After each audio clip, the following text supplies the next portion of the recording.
initially arrived thinking that we were doing CGI and I would just have to stick on a few dots, and suddenly I was going, wait, why am I being called 4 hours before everyone else? What's up with that? And then I learned, I must have missed the conversation where it was decided it was prosthetics instead, but... Day 62, intentions are running sky high on the set of Love and Thunder because his mood is at an all-time low. I'm about to go and help pick up his spirits with my bubbly, energetic personality. This is 10 years for me. I'd have loved every time I played the character.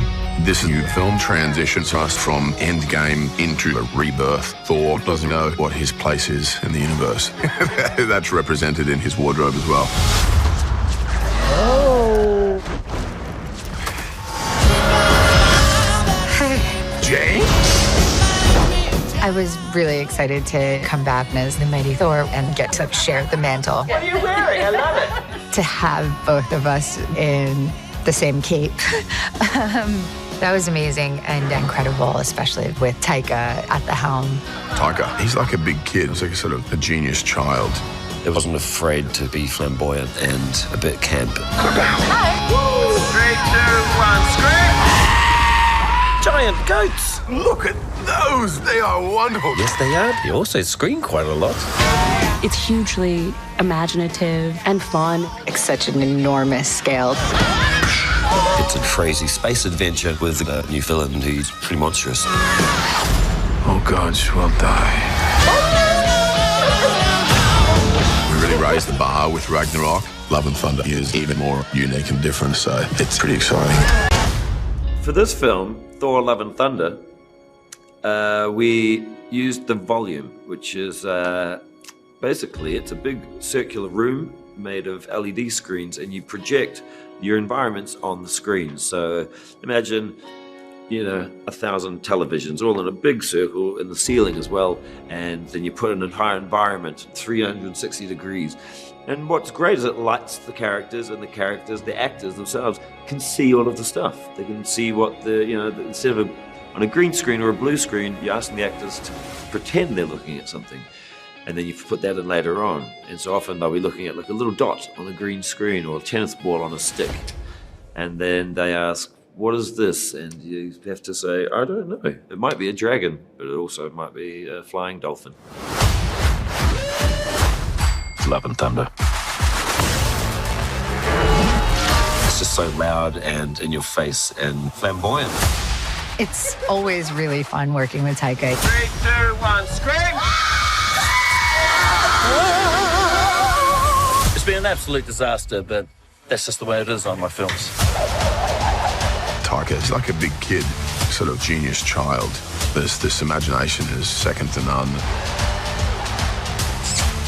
Taika's a very bloody original filmmaker. He's mind-blowingly talented. This movie is just going to double down on Ragnarok, how vibrant the worlds are. Taika wanted to have fun, tell a big story, but also showcase this emotion and this heart that Taika can do. I think Taika is really good at reflecting the way life can be dark and comedic all at once. So we wanted to make a crazy space adventure, but also something that's emotional and means something. You ever feel lost? Look into the eyes of the people that you love. Am I sensing feelings? Well, you're right. Taika brought such a new energy, not just to the Marvel Universe, but to this franchise. It certainly has everything: comedy, drama, action. There's never a dull moment. When we first came up with Love and Thunder, we thought, yeah, the fans will really freak out about this. I love you all, and that is a wrap. Yeah, Taika Waititi, since Ragnarok really changed the game. And both he and I discussed this at length about doing something very different and something unique. And he continues to push the envelope and raise the bar and keep audiences guessing, keep them on their toes. He's collaborative and fun and chaotic and exciting, and that's what this film is. It embodies the most adventurous spirit that is needed to be a Marvel Cinematic Universe film and picture. Here we go, first shot of the day. This guy over here is going to direct just for one day, and then we're going to see how he goes. Great experience, exciting. Do you swear to guard the 9 realms? I swear. And do you swear to preserve the peace? I swear. One of the early decisions we made at Marvel Studios was bringing on Thor. And we always knew we wanted to find an amazing performer who had the chops to perform this character as we saw him. We looked the world over, and we found Chris Hemsworth. This world is my punishment. It's my punishment for my endless pursuit of glory. The way Chris did it, we thought, okay, this is gonna work. It's really, really just impressive to watch him work. He's so committed and works so hard. He has such incredible comedic talent as well. This drink, I like it. Another!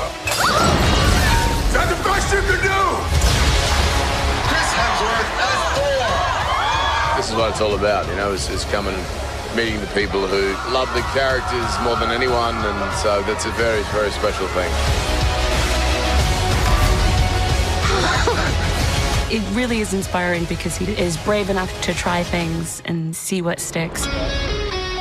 When I came along to do Ragnarok, I basically just said, look, man, you just got to be more of yourself. Does it have to be in that order? To make the character more relatable and funny. I swear, I'm not even moving. It's just doing this on its own. I think that's what you want in a superhero. Yes! I have loved every single time I played the character. This is 10 years now. To have the opportunity to do another one is just mind-blowing, you know? It's going to be incredible. What a classic Thor adventure. And flick. Oh, you flicked too hard, damn it! Been an absolute joy. I've learnt something different about myself and about the character, and thanks to people like Taika and other different cast and producers and writers, you know, there's continued to be a reimagining of the world and the character, and that's why I've kept coming back, because of, you know, my own interest to do something different, but also that's demanded of us by the fans, and I'm just so full of gratitude and thanks for the opportunity to do it again, because I have so much fun playing the character. I love it. I've worked my hardest to have most of the films I've done over the last few years shot here in Australia. We have an abundance of talent, and I've met so many talented people, cast and crew across the globe, who wish they could be back in Oz. And you know, the moment I had an opportunity or any sway in the vote to bring it back here, I did so. And I just feel very lucky to do that.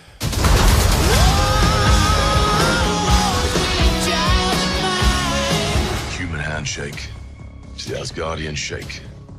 Into the snake that you cannot trust. Really dragging this out. And finish the classic Asgardian high one.